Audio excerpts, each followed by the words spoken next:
Well, let's cut to the chase. Is Need for Speed Unbound a good game? And the reason I'm making this video is because I see a lot of people skeptical about this game. Either they hate the cartoonish style that is incorporated with the realistic style, or they just hate the soundtrack, or they just fucking like to hate. But honestly, I can tell you from playing for the first 3 days on the early access edition that this game is probably the best Need for Speed since Underground 2, in my opinion. And everyone's talking about the story, everyone's talking about how the racing feels, everyone's talking about the soundtrack, everyone's talking about the effects, how they've warmed up to them. They're talking about how the game looks.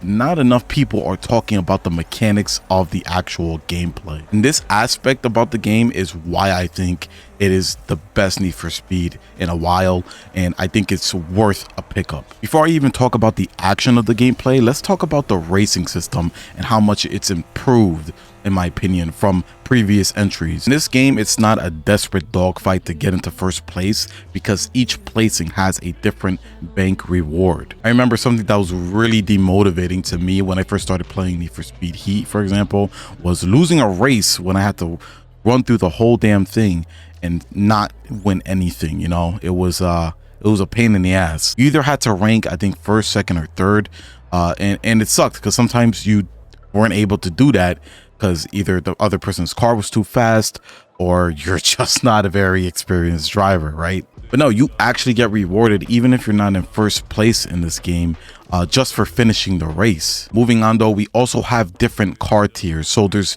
races specific to either A+, S, or S+ tiers. Depending on your car's rating, you'll be put into one of these races with your specific car. And if you don't have a specific car for a specific tier, then they'll provide you one that is around that tier range. This mechanic is especially fun because not all the races have to revolve around fast cars, like the fastest of the fastest cars, which was the thing with Heat. You know, everyone would pick the fastest of the fastest cars, and there wasn't much variety in that sense. So now that we have different tier lists, we have different tiers of racing, people can experience all types of cars and all types of speeds.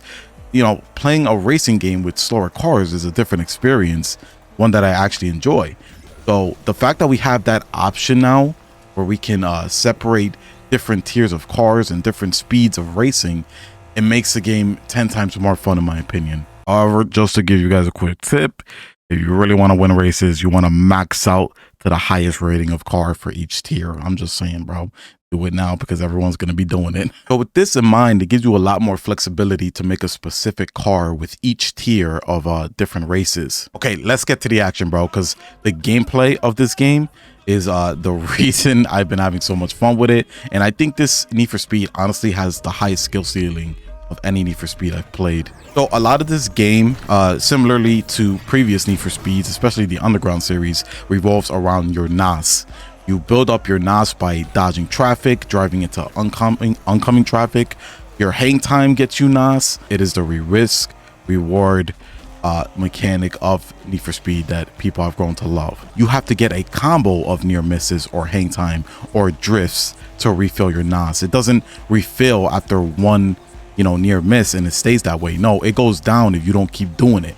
So you really have to be on that, you know, risk reward type of thing to get that NOS back and get that reward. It takes a little more effort to be rewarded your NOS back. And what I'm referring to is the yellow tanks of NOS, not the blue. So there's two different types of NOS. The yellow is like a special NOS that does a bunch of different things that are not normal to the game, and it makes it a lot more fun. But here's where this NOS, this yellow NOS, really gets interesting for me. This NOS will cancel your drift. So there is a whole new layer of timing when it comes to hitting those corners, guys. I'm telling you, not only will you get that yellow NOS back during the drift, which makes it rewarding to drift around corners. You're gonna see a lot of people drifting. You don't have to always drift, but you get rewarded for drifting big time. And when you hit that drift and say you're about to crash into a car or a wall, if you have yellow NOS, you can cancel that drift and go straight down that straightaway, bro. It is so much fun, and it brings a whole new layer of timing and strategic play to the game that honestly gives it a skill ceiling that I haven't seen in a Need for Speed game before. And that is not the only thing, bro. And correct me if I'm wrong in the comments, but in this game, at the start of the race, you can time your rev for a boost. This is such a cool feature because it's so reminiscent of the drag races from Underground 2, where you would have to time your rev to get a crazy boost at the starting line. And it tells you where you need to rev, and it's easier said than done. So it actually takes skill to get the boost at the start of the race as well. That is a crazy mechanic, and it reminded me so much of the old drag races from Underground 2 that it put a smile on my face the moment I noticed it. Shout out to my boy Hazy Bandit, who actually taught me all of this tech because he was figuring out everything, bro. And I was just learning all this stuff, and I'm like, oh my god, when I started implementing it, I was like, yo, this game's hot. What the hell? So the third cool thing you can do in this game is actually control your car in midair. A lot of racing games you really can't do this because obviously it's not realistic. But with Unbound, they're not going for realism, and I love it because it makes the game way more fucking fun to play compared to games like Forza. No shade to Forza, bro, but I just have trouble having fun with that game. It's just not fun to me. But this arcade style of racing is so fun. Yes, you can control your car in midair by steering the wheel, and you can also get a boost in midair by hitting your NOS. It's wonderful, bro. The yellow NOS, of course. The yellow NOS is the only NOS that pushes you in the air or cancels your drift or does all the cool stuff. The blue NOS is cool too, but it's the yellow NOS that does all the cool stuff. Another welcome addition to the NOS is that you can press it whenever you want. So when I played Need for Speed Heat in 2019, the NOS in that game, you had to press one button and it will empty out a whole tank. So you didn't have control of toggling it on or off at all times. In this game you do, and that's how I like it because that's how I'm used to it from Underground 2. Underground 2, you could also toggle it on or off. So you can control the NOS whenever you want in this game. It is fucking beautiful, man. I love it so much because I'm such a big Underground fan. And I was kind of disappointed when I couldn't do that in Heat. You had to either empty out a whole tank and you had no control over when you can stop it or turn it on, which is kind of lame to me. In this game, they changed that. They went back to the old roots. Guys, those are all the things I found out while playing this game for the first 3 days that I think make this game a game changer and make it the funnest Need for Speed I've ever played. Of course, there's things like customization. I'll just let you know this. I've done a little bit of the customization. The customization is hard. I love it. It reminds me just like Heat. There's more options actually this time around because of the new graphical effects that they added. And the more I play this game, let me just say one thing about the graphics. The more I play this game, the more I loved the graffiti effects. Here's the thing in racing games. In racing games, you don't really see too much of what's going on with a person's hands, whether it's shifting up or down, whether it's inputting the drift, whether it's getting the boost at the start. The visual effects are an accent to the realistic graphics. This game is not a cartoony game. This game is not a Fortnite game or whatever you guys been calling it.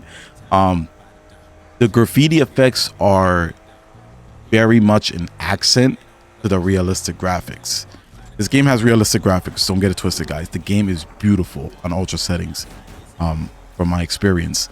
So don't be turned off by the graffiti effects. Yeah, they're there. If you don't like them, you don't like them, but they're not a big part of the game. And trust me when I say this, it's not going to interfere. Graphically in this game, you're going to see so much more detail than in Need for Speed Heat. I played both of them, bro. I know this game looks better. There's way more going on in this game when it comes to effects, not just because of the effects around the cars, but also the NPCs walking around in the sidewalks. Yes, this is a first for the Need for Speed series. We've never seen a Need for Speed game with NPCs actually walking and roaming the streets and sidewalks of the city.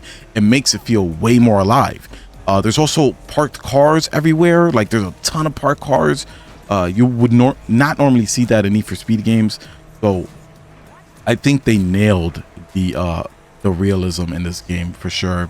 I even seen trees fall. I've seen leaves falling out of trees in this game when it comes to the weather. So if you're worried about realism, the realism is there, man. This city feels alive. It's very vibrant, and I've been enjoying the visuals quite a bit.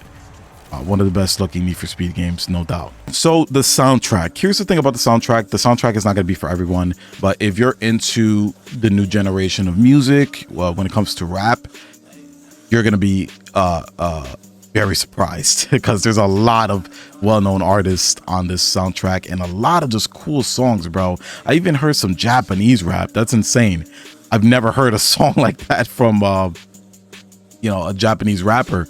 So there's some good stuff in there, definitely. But yeah, I do agree that there should have been a little more variety. I know hip-hop is like the go-to thing these days, but I feel like with the resurgence of rock music that's been happening in recent years a little bit, they should have incorporated a little bit of those songs, you know. There should have been a little bit of variety when it comes to adding rock music as well. But with that being said, I love the soundtrack. For me, hip-hop and underground racing with Need for Speed, they go together like bread and butter, bro. So, and I think the music fits perfect with the vibe of this game.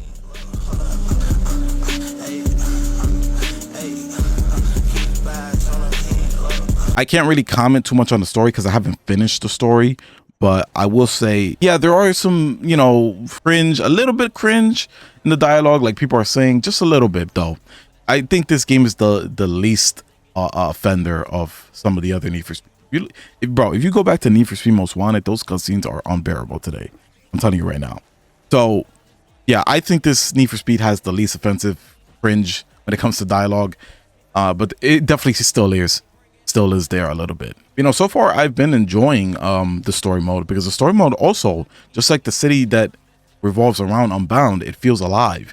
You know, every time you go to a race meetup, you see some of the same people, you see their cars, and you can do bets against them and all that, you know, and sometimes you interact with them on side missions. So again, it feels very immersive and it feels like an actual racing community when you're playing story mode. And that's also a big positive I got to say about the story mode. That's one thing I can say about story mode because I haven't finished the story, but I'm also liking the story mode too. So it's hard for me to find something that I don't like about this game, honestly. And when people talk about things they don't like about this game, it's either the graffiti effects or the story. Those are the only two things that people have to complain about, you know. And you know, people love to complain. So when they only can complain about two things, you know, the game might be pretty good. But I just wanted to put this video out there because there's a lack of reviews, because they didn't send out review copies because I don't know, man. They didn't want people judging that shit too early or something. I thought it was because they were trying to hide something. But no, this game is great. This game really is great. I don't see what there is to hide. I've been loving it, and I thought I'd give you guys a review. There's not too many reviews out there, but I hope you guys enjoyed the video. Let me know what you thought about Need for Speed Unbound if you're playing it right now, and if you're not playing Need for Speed Unbound, let me know if you're interested in picking it up now. But yeah, I'll catch you guys later. Thanks for watching. Take care of yourselves as always, and peace.